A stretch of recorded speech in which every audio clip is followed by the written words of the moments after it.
Saudara, meski telah divonis bersalah sejak tahun 2018, eksekusi terhadap Sylvester Matutina atas kasus fitnah terhadap Wakil Presiden ke-10 dan 12 Yusuf Kala tak kunjung dilakukan. Dan kini kasus tersebut diklaim kuasa hukumnya telah kadaluarsa. Kita akan membahasnya bersama dengan narasumber kami, ada Roy Suryo selaku pihak yang terus mendesak Sylvester Matutina untuk segera dieksekusi. Selamat malam, Mas Roy.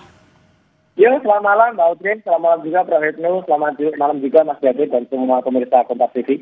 Dan ada juga hadir bersama saya di studio ada David Pajung, Wakil Ketua Umum Barajp. Selamat malam Bang David. Malam Mbak. Dan ada juga kita melihat dari sisi hukumnya begitu ya, bersama dengan Guru Besar Hukum Pidana ada Profesor Hipnu Nugroho. Prof. Hipnu, selamat malam. Malam Mbak, malam Mas David, malam Mas Roy. Malam Prof, malam Mas Roy. Jadi saya mau minta tanggapan dulu Mas Roy, kata-kata dari pengacara Bang Sylvester yang menyebut kasus Sylvester Matutina ini kliennya sudah kadaluarsa, jadi Kejagung ini tidak bisa mengeksekusi. Jadi apa respon pertama Bang Roy? Pernyataan respon pertama saya adalah kuasa hukum Sylvester itu pola hukumnya di mana? Ya, gitu. Itu sama saja dengan konyol melakukan perbuatan yang melanggar hukum sama sekali, ya. Nggak ada yang namanya kedaluarsa. Kedaluarsa itu kalau dia tadi menurut pasal 84, 85 itu kan dihitung dari vonisnya. Hitungnya itu dari tuntutannya, dari besar tuntutannya. Kedaluarsanya masih lama, masih 9 tahun gitu loh. Dan ini akan menjadikan presiden yang sangat buruk, ya, dan akan ditiru oleh orang-orang nantinya. Jadi kalau ada putusan pengadilan, apalagi ini sudah inkrah sampai dengan ke kasasi, ya. Jadi omongan ini artinya tidak beralasan, Mas Roy? Kenapa? Omongan dari pengacara Sylvester ini tidak beralasan, maksudnya Mas Roy? Sangat tidak beralasan, dan kemudian saya bukan tentang hukum bisa melihat dia belajar hukumnya dari mana itu. Konyol itu ya, kampus hukumnya jangan-jangan kampus tangan Sylvester itu sama itu, kampus ruko itu ya, yang nggak ada idenya dan jadi tutup gitu. Karena gini loh, jelas betul nanti kita dengarin lah dari Prof. Hipnu. Mana ada orang yang belum dieksekusi, mana ada orang yang belum menjalankan keputusan, tidak patuh pada pengadilan, kemudian tiba-tiba setelah lama melarikan diri dan kasusnya kemudian tidak terbuka, sekarang baru kita buka. Dan kita ingat ya, kita bukanya juga di Kompas TV. Waktu itu sebelum dua arah berganti menjadi bola liar ya. Itu saya pertama kali buka kasus ini di Kompas TV. Dan kemudian dia awalnya kan menolak itu. Bohong benar itu Sylvester bilang kalau nggak ada kasus itu, nggak ada kasus. Akhirnya kan terbongkar sekarang. Kejaksaan mengakui kalau ada kasus dan itu belum dieksekusi, dan ini harus dieksekusi. Jadi kita juga desak ya, sama seperti kata Bang Resmond tadi, ini harus tetapkan DPO. Kalau ditetapkan, maka apa yang dilakukan oleh para pengacara itu adalah obstruction of justice, jadi dia adalah obstruction of justice, dia melanggar hukum, dan dia juga harus masuk juga itu pengacara-pengacara itu gitu. Nah, Mas Roy, kalau gitu saya tanyain ke Prof. Hipnu. Prof. Hipnu, sebenarnya arti kadaluarsa ini seperti apa? Dan dalam kasusnya Bang Sylvester sendiri yang sudah divonis 1,5 tahun ini, kalau kadaluarsa berapa? Ya, begini Mbak, daluarsa itu sebagai bentuk di mana negara tidak dapat melaksanakan eksekusi. Maka sebagai bentuk sanksi bagi negara, maka sudah tidak dapat dilakukan suatu eksekusi lagi. Nah, daluarsa itu ada daluarsa penuntutan dan daluarsa eksekusi. Kasusnya Pak Sylvester, daluarsa penuntutan itu lamanya adalah sama dengan daluarsa penuntutan. Daluarsa penuntutan sama dengan daluarsa eksekusi, ditambah sepertiga, 12 tahun. Karena di dalam pasal 84 itu secara rigid ya, terhadap kasus barang cetakan itu 5 tahun, pelanggaran 2 tahun. Nah, ini yang menjadikan, dan saya dulu pernah dalam sebagai dosen diberikan ada suatu PR, barang cetakan, ini Mas David Mbak, barang cetakan itu sampai daluarsa 6 tahun. Nah, begitu keluar, ditangkap. Nah, itu bagian penangkapan, kan sudah daluarsa. Nah, oleh karena itu sebetulnya, kalau memang Pak Sylvester sudah, saya sebagai orang umum ya, kalau menyatakan sudah tidak daluarsa, berarti keluar aja dong. Nanti begitu ditangkap jaksa, laporkan polisi penangkapan. Gitu loh, ini kasus ini sering terjadi, karena daluarsa ini. Karena penegakan hukum di Indonesia itu secara teori hukum memang dalam arti tidak bekerja dalam ruang hampa, Mbak. Jadi kalau dalam artian bahasa sederhananya dalam kasus Bang Sylvester ini sebenarnya dari 2018 ya, kemudian divonis, sekarang ini artinya belum kadaluarsa di 2025. Kalau melihat data dalam rumusan pasal 8485 itu belum. Karena yang secara lex stricte ditentukan itu hanya pelanggaran dan kejahatan percetakan. pelanggaran ditentukan maksimal 2 tahun, selain daluarsa percetakan 5 tahun jatuh. Selainnya adalah sama dengan daluarsa penuntutan plus tambah sepertiga. Jadi pembentuk undang-undang kayaknya memang melamakan terhadap eksekusi ini. Kan gitu, Mbak. Karena ini suatu yang problem, Mbak. Sulit, apalagi penegakan hukum yang pada waktu itu tampaknya ada dalam teori hukum itu ada ruang-ruang hampa yang tanda petik ada faktor-faktor X sehingga sampai sekarang ya kita tidak tahu. Itulah yang terjadi karena namanya suatu proses hukum kalau bicara ideal, Mbak, begitu putusan eksekusi litis finire operatif, hukum itu harus selesai. Artinya penegakan hukum kasus sipil itu selama sekian tahun tidak selesai, hukum parah, tidak ada suatu penyelesaian karena hukum itu harus pasti selesai. Itu, Mbak, kira-kira. Nah, katanya kemarin pengacara Bang Silvester bilang Bang Silvester ini tidak kemana-mana, Bang David lagi ada di Jakarta. Nah, pertanyaannya Bang David udah menghubungi Bang Silvester dan kemana sebenarnya Bang Silvester yang selama ini kita cari-cari? Usai jeda ya Bang ya, tetap bersama kami di Sapa Indonesia Malam. Bang David tadi menjawab kemana Bang Silvester yang ada di Jakarta. Kita putar ulang kembali ya Bang ya. Pernyataan dari pengacara Silvester Matutina, Lekumanan yang menjelaskan bahwa Kejaksaan Negeri Jakarta Selatan ini tidak bisa mengeksekusi kliennya karena kasusnya telah kadaluarsa. Terkait dengan referensi hukum yang bisa saya sampaikan terhadap perkara Silvester Matutina, bahwa jelas pasal yang menjerat Pak Silvester telah kadaluarsa, menjalankan putusan terkait dengan undang-undang hukum pidana yaitu pasal 8485 bahwa peristiwa tersebut telah kadaluarsa dan tidak patut untuk dieksekusi lagi. Untuk perkara pidana PK itu boleh dilaksanakan atau diajukan sebanyak 5 kali. Sehingga yang kemarin itu memang adanya sakit yang mengakibatkan tidak bisa hadir, kemudian PK tersebut telah kami cabut. Teman-teman, telah saya cabut, kami cabut ya, rekan daripada saya telah mencabut dan sekarang kami menunggu penetapan dari Ketua Pengadilan Negeri Jakarta Selatan. Nah, kami berencana untuk mengajukan lagi PK kedua.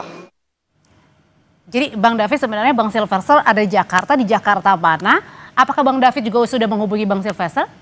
Ya, saya sih kalau saya pribadi mengacu kepada pengacara resminya ya, Bung Silvester. Jadi pengacara sudah mengatakan bahwa ada di Jakarta. Ya mungkin itu referensi kita ya.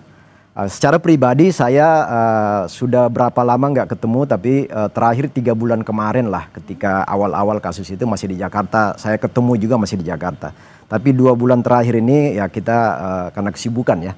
Tetapi referensi kita kan di pengacara. Pengacara beliau mengatakan, yang bertanggung jawab secara hukum juga mengatakan bahwa Bung Silvester itu ada di Jakarta, nggak kemana-mana kok. Nah pertanyaannya kan, kenapa belum dieksekusi? Nah tadi dari pengacara sudah ada pegangan hukum ya, soal daluarsa kasus pasal 864 KUHP, itu pengacara yang punya argumen hukum. Kemudian kalau saya melihatnya kan pertama gini, kejaksaan itu punya diskresi penuh untuk melakukan eksekusi apa enggak. Karena di situ di kejaksaan juga ada 2 pedoman yang dijadikan dasar untuk mengeksekusi atau enggak sebuah kasus. Pertama, saya catat di sini soal perja ya, Peraturan Kejaksaan nomor 15 tahun 2020 dan Pedoman Jaksa Agung nomor 18 2021. Ini 2 aturan ini memberikan diskresi kepada kejaksaan untuk menginterpretasi dan diskresi pada diri mereka, pada institusi mereka untuk melakukan eksekusi atau tidak. Nah berdasarkan pendekatan-pendekatan itu kita yakin kenapa sampai hari ini masih terjadi ambigu untuk melakukan eksekusi karena adanya perja dan perja dan pedoman kejaksaan ini. Jadi maksudnya Bang David bilang bahwa ini sebenarnya tinggal tunggu kejaksaan yang mengeksekusi saja, artinya tidak kadaluarsa, bisa dieksekusi? Ya, satu sisi kan argumen hukum yang dibangun oleh penasihat hukum kan seperti itu, bahwa ini daluarsa. Nah sisi lain saya melihat kenapa pada sisi institusi kejaksaan kenapa masih menahannya. Di persepsi saya karena 2 aturan ini, Pedoman Jaksa Agung dan perja itu nomor 15 tahun 2020 itu menjadi pegangan mereka. Karena gini, di dalam 2 aturan ini pertimbangan asas hukum itu menjadi pertimbangan stressing point pada kejaksaan. 1, ada 3 asas pertimbangan hukum ya. Pertama, pertimbangan keadilan ya, asas keadilan. Yang kedua, pertimbangan asas di sini keadilan ya. Yang ketiga, asas manfaat.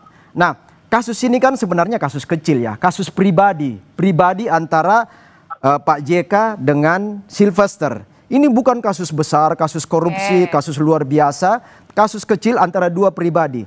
Nah, perlu juga dicermati sebenarnya ini kan tuntutan 310, 311 di KUHP itu sebenarnya itu delik aduan murni. Yang seharusnya ketika kasus ini muncul itu harus dilaporkan oleh Jadi Pak JK sendiri. Artinya dengan kasus kecil ini harusnya bisa dieksekusi, artinya adalah bisa dilanjutkan. Ya, sebenarnya asas manfaat itu yang menjadi pertimbangan kejaksaan belum mengeksekusi karena tidak memberi manfaat besar ketika ini ditahan ataupun dieksekusi. Nggak ada manfaatnya ya, nggak ada dampaknya katanya Mas Roy kepada masyarakat karena kasus pribadi dua orang ya. Itu pertimbangan. Dan kata Bang Silvester katanya juga sudah damai begitu. Dan sudah damai, itu penting menjadi catatan ya. Mas Roy, katanya kasus kecil nggak perlu dibesar-besarin. Ya, benar. Satu, kasus kecil atau besar, yang jelas perkara ini sudah inkrah sampai ke level kasasi. Artinya Silvester waktu itu sudah diputus ke pengadilan negeri, naik ke pengadilan tinggi, kemudian naik ke Mahkamah Agung dan sudah inkrah. Artinya inkrah ini sudah berkekuatan hukum tetap. Itu sudah putusan pengadilan. Nggak ada lagi yang namanya damai-damai itu gitu loh. Kalau orang yang ngerti hukum, saya aja nggak sekolah di hukum aja ngerti hukum. Ya, itu nggak usah lagi membantah. Artinya sudah harus dieksekusi. Saya berpegang pada jawaban dari Kapuspen Hukum, Pak Anang tadi. Kecuali Pak Anang mengatakan, maaf, karena kasus yang sudah daluarsa, kami menyerah, sudah nggak bisa pegang. Enggak, itu baru yang namanya daluarsa. Ini kan insinuasi dari para penasihat hukumnya aja nih. Dari Letsumanan itu yang nggak tahu hukumnya dari mana itu ya. Jelas betul Pak Anang itu masih menyatakan, kita tunggu Silvester untuk datang. Dan mungkin dia tidak memiliki orang untuk bisa menangkap. Itu aja. Ini tapi sebenarnya ada. yang ini harus dilakukan eksekusi karena kejaksaan baik juga Kejaksaan Agung dan juga Kejaksaan Negeri tidak mengakui daluarsa. Itu aja. Kalau tidak mengakui daluarsa menurut Mas Roy sendiri, kenapa akhirnya pihak kejaksaan ini harus menunggu saja begitu yang dikatakan bahwa kalau pengacara sudah tahu Bang Silvester di mana, ayo bawa aja. Kenapa harus seperti itu? Iya, karena memang mungkin perangkat dia untuk melakukan penangkapan itu tidak canggih kepolisian. Makanya kami sarankan tadi sesuai dengan tetapkan DPO, ya daftar pencarian orang, maka kepolisian akan bisa membantu, polisi bisa membantu kejaksaan untuk melakukan penangkapan terhadap atau masyarakat ya. Tapi jelas tadi ada waktu itu di Kompas juga dikatakan salah satu orang yang lain bukan Mas David dia mengatakan, oh Bang Silvester masih melakukan kunjungan kemana-mana, bohong. Kalau masih melakukan kunjungan kemana-mana jelas masyarakat nangkep. Satu hal soal rekonsiliasi ya, perdamaian itu penting itu di situ harus dicatat. Penangkap buronan ini ya. Jadi menangkap terpidana dan tidak harusnya dieksekusi. Karena ini akan jadi contoh tidak bagus untuk masyarakat. Nanti masyarakat akan beramai-ramai menolak. Kalau dieksekusi ditutup sekian tahun, lari dia kayak Silvester. Jadi ini contoh buruk ya bagi Republik ini, contoh buruk bagi negara ini. Kalau gitu, Prof. Ibnu, sebenarnya apakah memang bisa mengkategorikan hukum atau kasus begitu ya, yang kecil dan yang besar akhirnya perlu dieksekusi dan tidak begitu? Dan kalau sudah damai ya sudah gitu, nggak usah lagi perlu dibesar-besarkan lagi eksekusinya. Gimana cara bisa mengartikan ini, menganalogikan ini, Prof? Ini Mbak, ini suatu proses hukum itu ada pra-adjudikasi, adjudikasi, post-adjudikasi. Kalau itu asas damai dicabut itu masih diperadjudikasi. Jadi Pak Wakil Presiden waktu itu mencabut dan gitu selesai. Ini enggak, ini ada suatu proses hukum. Karena sudah proses hukum berarti tinggal menjalani hukum kan gitu loh. Lah menjalani hukum sebagai patokan negara ada suatu kepastian bahwa hukum itu kalau belum dijalani belum selesai. Lah belum selesai apa? Karena sampai sekarang belum ketemu. Lah konteks hukum sampai belum ketemu ada daluarsa. Tenggang daluarsa itu yang memberikan kesempatan kepada negara untuk mencari. Oleh karena itu kalau sampai besok 12 tahun plus sepertiga Kejaksaan Agung tidak bisa menangkap, baru daluarsa. Itu Pak. Ini. Saya jawab, Pak. Jadi daluarsa itu sebagai bentuk, ini normatifnya jelas kok. Pasal 84 itu jelas. Saya ulangi lagi. 1, kejahatan pelanggaran daluarsa 2 tahun. Kejahatan barang cetakan 5 tahun. Kejahatan-kejahatan lain sama daluarsa dengan jumlah penuntutan plus sepertiga, artinya lebih lama. Jadi bukan artinya tokoh siapa, tokoh besar atau kecil kemudian bisa berujung tanpa eksekusi atau tidak, bukan begitu ya? Bukan begitu, ini bagian penyelesaian peradilan pidana. Oleh karena itu suatu peradilan akan baik selesai, finish apabila dieksekusi, apapun kasusnya. Ada pertimbangan juga gini kali Mbak ya. Jadi Prof, mungkin salah satu yang menjadi salah satu karena kita berasumsi semua ini. Jadi salah satu pertimbangan kenapa kejaksaan juga belum mengeksekusi tadi itu soal adanya pertemuan ya perdamaian antara Sylvester dengan JK. Nah, perdamaian itu bagian dari restoratif justice ya. Jadi ada jurisprudensi, ada kejadian yang sudah terjadi terkait RJ ini ketika ada beberapa kasus seperti di Boyolali. Seperti di Banyumas ya, ketika seorang ibu melakukan pencurian kebun, kemudian dieksekusi 6 bulan, kemudian hasil eksekusi, hasil keputusan 6 bulan itu dibatalkan karena adanya pengampunan pertemuan yang dilakukan dengan pemilik lahan, lalu terjadi pertemuan, kemudian semua proses itu dibatalkan meskipun sudah inkrah. Jadi intinya adalah pertemuan ketika dengan Pak JK, Sylvester disaksikan oleh beberapa tokoh. Itu salah satu pengaruh kenapa sampai hari ini menjadi dasar pertimbangan oleh kejaksaan sehingga tidak dilakukan eksekusi. Itu bisa menjadi pertimbangan hukum loh. Iya. Sekarang Mbak Aurel, kalau memang kejaksaan menyatakan seperti bentar Mas Roy, kita dengarkan dulu Prof Hipno. Ya, kalau memang kejaksaan itu selesai, Kapusper menyatakan bahwa itu sudah clear selesai. Kan sampai sekarang kami sempat mencari. Nah, itu kan enggak sinkron apa sampaikan Pak David. Karena dalam konteks hukum memang belum selesai nih, Mbak. Tapi ketika tadi Kejaksaan Agung melalui Kapuspen bilang ya kalau misalnya sudah ada di Jakarta tolong pengacaranya bawa saja begitu, artinya apa? Ya, diartikan, dihadirkan. Kalau sudah dihadirkan apakah dieksekusi atau tidak? Itu ada pernyataan. Kenapa tidak? Artinya apakah sebenarnya Kejaksaan juga bisa menjemput begitu, menjemput bola? Sangat bisa. Saya kira sekarang kejaksaan lagi menjemput. Posisi ada di mana. Mungkin tingkatannya tadi Bang Roy betul. Kalau memang tidak bisa ya DPO kan gitu loh. Tapi tampaknya sekarang kalau kita melihat Kapuspen tadi masih mencari di mana, ngumpet di mana gitu, Mbak. Ini yang saya kira perlu dicari seperti itu. Karena ini sudah proses hukum ya. RJ itu sudah di depan. RJ itu masih di peradjudikasi, di pos adjudikasi. Jadi sudah selesai. Ada jurisprudensi, Prof. Sudah selesai. Isim, Prof. Ada jurisprudensi soal RJ ini beberapa kasus tadi. Kasus di Boyolali, di Banyumas, di Banten, ya di Lampung, soal beberapa kes-kes pencurian, kes kejahatan, baik yang di tingkat orang dewasa maupun anak-anak itu sudah inkrah. Tetapi semua keputusan itu menjadi hilang, menjadi nihil ketika terjadi perdamaian. Karena asas manfaat, asas keadilan di situ. Asas keadilan hukum, asas manfaat hukum menjadi pertimbangan utama sehingga inkrahnya satu keputusan itu menjadi diabaikan. Karena manfaatnya yang pihak dirugikan juga sudah damai. Pihak dirugikan menerima. Nah, ini juga kasus ini sudah terjadi pertemuan dengan Pak JK. Karena dilihat oleh masyarakat bahwa penyelesaian RJ damai itu dalam litigasi persidangan waktu itu sebelum diputus. Jadi arti tidak bisa ya Prof ya, tetap jalan ya. Sudah inkrah, Prof. Diputus bisa. Beberapa case sudah inkrah. Kita dengarkan Mas Roy. Jurisprudensi beberapa case sudah inkrah.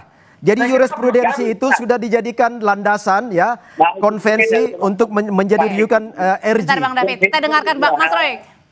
Ya. Semua mendengar penjelasan Presiden Nugraha tadi selalu and clear. Jelas banget. Restorasi justice itu dilakukan pada proses sebelum inkrah. Ketika itu sudah inkrah, ya wajib dilakukan. Makanya kita mendesak agar kejaksaan melakukan yang namanya DPO. Karena apa? Karena mungkin perangkat kejaksaan tidak seperti kepolisian yang punya cabang-cabang sampai ke tingkat Polres, Polsek untuk menangkap. Apalagi kalau Sylvester nanti mengajukan lagi yang namanya PK. Mengajukan PK itu datang sendiri ya tangkap. Gitu loh. Tapi makanya kan kemarin PK-nya juga ditolak karena pakai surat dokter, gugur Mas Roy. Nama penyakitnya juga nggak jelas. Ini jelas ini adalah pembangkangan hukum. Contoh sangat tidak bagus ya. Kalau ini terjadi lagi dan ini jadi presiden sangat buruk bagi Indonesia. Kita mendesak agar negara harus punya malah menangkap yang namanya Sylvester Matutina. Berbicara soal akan mengajukan PK kembali, PK kedua, Prof Hipno. Apakah bisa mengajukan PK kedua ketika kemarin pada saat pengajuan saja yang bersangkutan tidak hadir dan akhirnya dinyatakan gugur karena sakit? Dalam putusan Mahkamah Konstitusi yang terbaru, PK diberikan kesempatan 1 kali lagi. Jadi tidak sampai berkali-kali. Jadi bisa ini yang kedua? Iya, kalau kemarin sudah berarti masih kesempatan 1 kali. Ini berdasarkan putusan, karena kalau bicara kuap itu cukup 1 kali. tapi sebagai respon dalam rangka mencari keadilan, maka putusan Mahkamah Agung memberi kesempatan satu kali lagi untuk mengajukan suatu PK. Setelah itu selesai. Ya, Prof. Jadi sekarang kalau menurut keterangan kawan-kawan pengacara dari Bung Sylvester ini, mereka sedang diam dulu Roy. Ya, Mas Roy. Mereka sedang mengumpulkan data dan bukti berikut untuk mengajukan PK berikutnya, Prof. Nah, ini memang memenuhi unsur keputusan MK tahun 2023 kemarin ya, keputusan MK 34 2013 itu bahwa kemungkinan untuk mengajukan PK itu dibuka. Nah, ini sedang dipersiapkan oleh pengacara mereka. Saya mau bilang gini, ini kan bicara, ini saya heran Mas Roy, Rismon apa yang paling ngotot dalam kasus ini. Padahal ini bukan orang yang berperkara, bukan orang yang bersengketa. Sementara JK sendiri dengan Sylvester sudah bertemu, sudah baik-baik aja. Justru orang-orang luar seperti Mas Roy ini yang ngotot untuk itu. Nah, saya mau bilang gini, hukum ini bukan soal benar salah. Hukum itu adalah soal dibenarkan dan disalahkan. Jadi kenapa terjadi beda persepsi terhadap penangkapan ini? Karena ini soal interpretasi yang berbeda. Jadi bukan soal benar salah, tapi dibenarkan dan disalahkan dalam. Ketika pengacara Bang Sylvester mengatakan kasusnya sudah kadaluarsa, kalau gitu kenapa harus mengajukan PK lagi? Ya, karena ini dianggap masih bagian dari peluang-peluang yang diberikan oleh hukum ya. Jadi semua kemungkinan yang diberikan oleh hukum, ruang yang ada itu dimanfaatkan secara maksimal oleh tim mereka, tim Sylvester. Termasuk kemungkinan PK dimanfaatkan. Daluarsa ketika nanti ditangkap, mereka akan ribut, akan melawan itu. Jadi semua pasal dimanfaatkan, Mbak. Semua pasal dimanfaatkan. Kalau gitu pertanyaannya sebenarnya kan Mas Roy ini bukan menjadi pihak yang paling dirugikan dalam kasus pencemaran nama baik Pak JK. Kenapa kemudian mendesak? Kenapa Mas Roy yang paling ngotot? Pertanyaannya gitu loh. Saya orang terkait langsung dengan Sylvester. Sylvester melaporkan saya dan menjadi saksi dalam kasus pelaporan Pak Jokowi dan juga termul itu ke Polda Metro. Saya juga mengatakan ke Polda Metro, apa yang diberikan kesaksian Sylvester itu drop, harus patah. Karena dia harusnya dieksekusi tapi dia memberikan kesaksian. Sylvester ini termasuk saksi yang kemudian menjadi pelapor saya dalam kasus di Polda Metro Jaya. Artinya apa? Kalau Sylvester kemudian ternyata dia dalam kasus dia itu melarikan diri, dalam kasus dia tidak layak untuk hadir, ya dia gugur. Itu maka saya berkepentingan.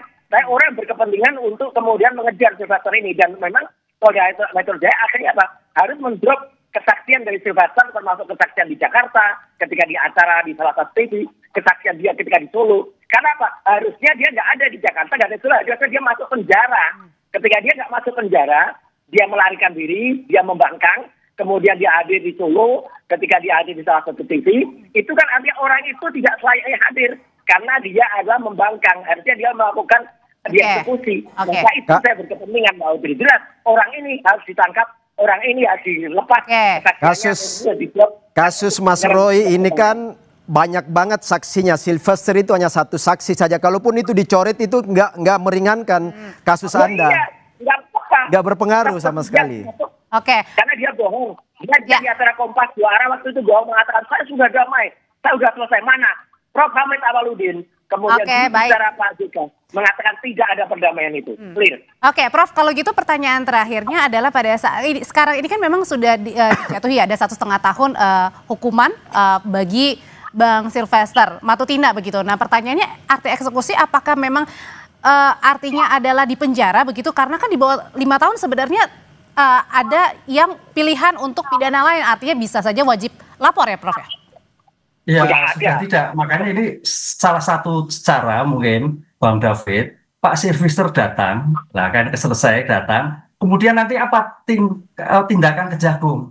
Apakah nanti tidak dilakukan suatu penahanan, apakah dilepaskan atau seperti apa? Ini mediasi. Kan belum ketemu Pak Sylvester mau diapakan. Jadi tampaknya Kejaksaan Agung juga masih gaming, mau diapakan nih, mau dieksekusi atau dieksekusi atau tidak. Tuh, kalau ke Pak David tadi tujuan dan supaya nggak punya tujuan nih, nggak punya maksud nih, nggak punya kepentingan apa-apa lah, itu kan nanti. Makanya di sini tampaknya memang belum ketemu.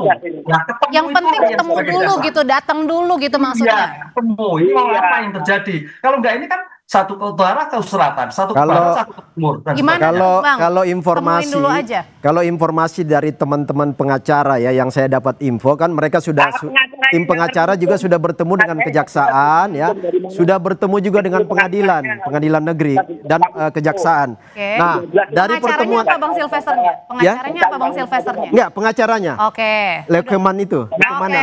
Leukemanan itu bersama tim pengacara sudah bertemu dengan kejaksaan dan pengadilan. Nah, mereka juga menyampaikan bahwa ini nggak bisa dieksekusi karena daluarsa. Itu versi pengacara ya, versi pengacara. Itu informasi yang saya terima. Dan saya pikir diliput media juga. Oke, singkat aja Mas Roy kalau gitu, singkat aja. Iya, artinya pengacara yang ngatur, nggak jelas asal usul hukumnya dari mana ini. Artinya ini dia melakukan obstruction of justice. Dia harus ditangkap malah kalau dia merintangi apa yang terjadi, harusnya Silvester dieksekusi. Tapi pengacara dari Universitas Ruko ini ya, universitas yang tertutup ini kata Prof. Mahfud tadi itu tertutup, bukan terbuka. Karena tertutup itu kampusnya sudah ditutup. Silvester itu yang dari UI itu ya, harus kemudian ikut dieksekusi. Artinya Indonesia jangan dibikin rusak oleh pikiran-pikiran termul kayak gini ya. Ini sudah jelas. Oke, sudah kita tangkap Mas Roy. Ya, jadi Mas Roy nggak usah terlalu ngotot karena bukan Anda yang ngatur Republik ini, bukan Mas Roy yang ngatur hukum. Diskresi ada di kejaksaan dan pengadilan. Jadi nggak berlaku apa yang Mas Roy ngomong itu, nggak berlaku sama sekali. Terima kasih Mas Roy, terima kasih Prof. Hipnus, terima kasih, selamat malam. Makasih Prof, makasih Mas Roy. Sabar-sabar aja Mas Roy ya.